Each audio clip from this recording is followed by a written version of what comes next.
Hey guys, it's Austin with CR Components here again. Hopefully today we can show you how to disassemble a Bonfiglioli final drive gearbox and remove the nut. So you can see here Jonas has got his snap ring pliers.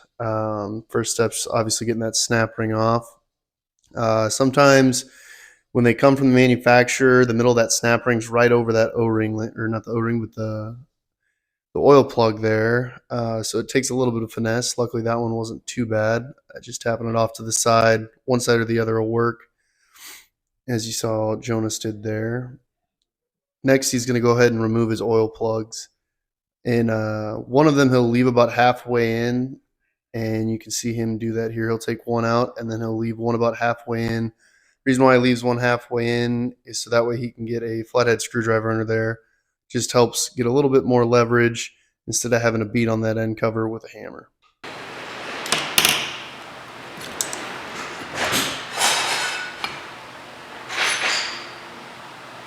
That was genius. So once you get your end cover off, best thing to do is to remove that end cover seal there. They can be O-rings, or every once in a while they're an X-ring, but you can see here, first step in getting your gears out is removing that sun shaft gear. Next, pretty simple, no snap rings here needed. No snap rings needed to get removed here. It's all three of those gears are on one plate, and it should come right up with that sun gear like you can see here.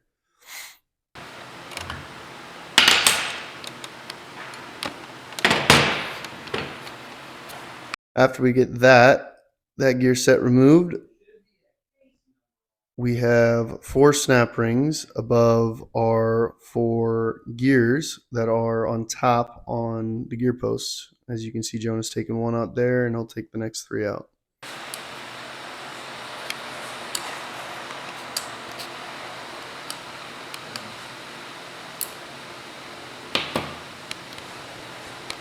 So once you get your gear snap rings removed, best case scenario is you can get under with the lady's foot that fits and tap them up to about flush with the gear post. So that inner gear bearing, try and tap that up flush with the gear post. The reason why we do that is just to give ourselves a little more clearance to get a couple smaller ladies' feet under there to actually get on either side and fully pry those gears up.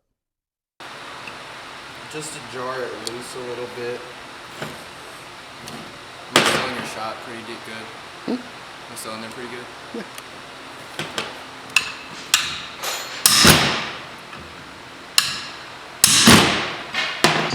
Basically going around, you see how all these are below, I'm bringing it even. We're gonna do that with all 4.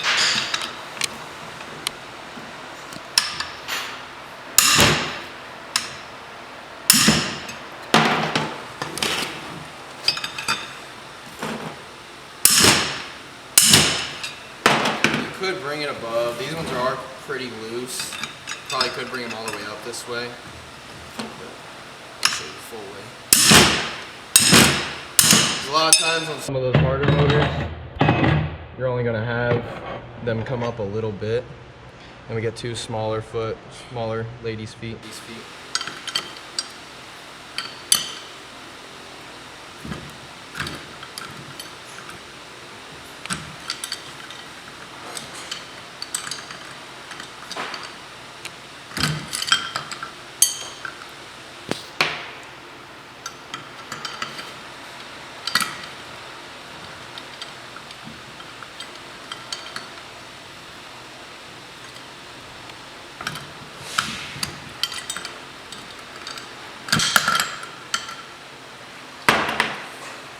Now we are down to our Bonfig nut. Alright. Bonfig nut. First thing we're going to do, not that. Alright, so now the part that most people find a little tricky, we're going to be removing the nut. Here at CR we use a drill press with a 13/32 drill bit. Reason why, it just barely fits in those little holes that are pre-drilled into the nut. Nice and lubricated.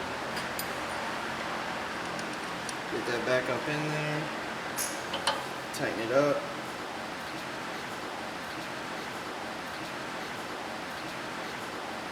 All right, so before we get started, we'll insert that drill bit, make sure it's oiled up, and we'll get to drilling. It doesn't matter too much which hole you're going for. We just try and go for what's going to be the most easily accessible, and the only thing that's going to really stop you if you are using a drill press is obviously if you've got a bit that's too short, you're going to run that drill press, the chuck, into the housing. So make sure you got a drill bit that is long enough to get down there. What you're looking for is you're going to feel while you're drilling into this, it's going to feel kind of soft and mushy, and then you'll feel it hit bottom. It's going to get hard. You'll hit that first bearing race, and you'll definitely feel a difference there. Another thing to look out for is as you're drilling, you want to try and avoid touching the threads on the housing. It's a pretty tight fit, but it's definitely doable, as you see Jonas doing here. What the easiest way to do it is to drill down where you first think you hit that, get a magnet, clean up those shavings as best as you can, and then we use a set of calipers to measure and see how deep that hole is. The actual measurement on the nut itself, it's 11 millimeters thick. So we try and hit at 11 millimeters, maybe just a little past it, because you will drill through it. So you can see here Jonas is going to go ahead and measure that, and he comes up with 11.2, so we know we're through the nut, and he'll go ahead and get this thing out of the drill press and onto the bench. So you can see here Jonas has a punch. It's more of a lady's foot, but it fits in there just right. It doesn't matter too much what you use. You just want to go ahead and smack one side of the hole that you drilled out to try and get that nut to separate from itself. There'll still be a couple little pieces of metal intact from when you drilled, but you see there how it's split loose. That's what we're looking for, is for that nut to completely separate. So once you get that completely separated, you'll see here in a second that you can normally get either 2 Phillips head screwdrivers, anything to fit on either side, and you can go ahead and start spinning that out by hand.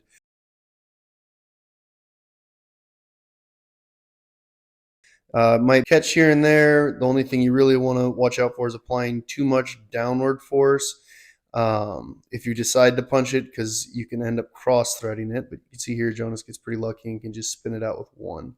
So the only thing, again, to be cautious of once you get that nut split is pushing too much pressure down, which can cause that nut to cross thread, and then you got a whole nother world of trouble.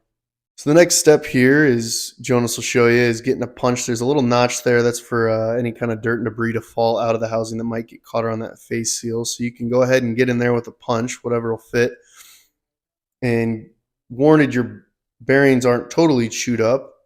The reason why this is so tight is obviously because of your bearing preload. So you're going to want to get some punches. Try not to damage your housings too much, but you can definitely get punches in there. Once you're far enough apart there with your housings, you can see Jonas a little bit later from now is going to go ahead and just keep using the same punch because we had a really clean motor.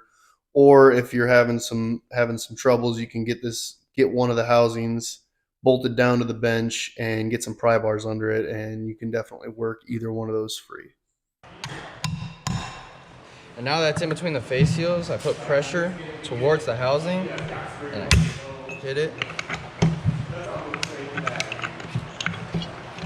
It worked very well. Like we say in all our videos, our sales team is more than happy and willing to help with any questions we might have about this specific final drive. We have kits as well as individual parts for this specific final drive, which are all on our website, which will, like always, be linked down in the description. And of course, thanks for watching.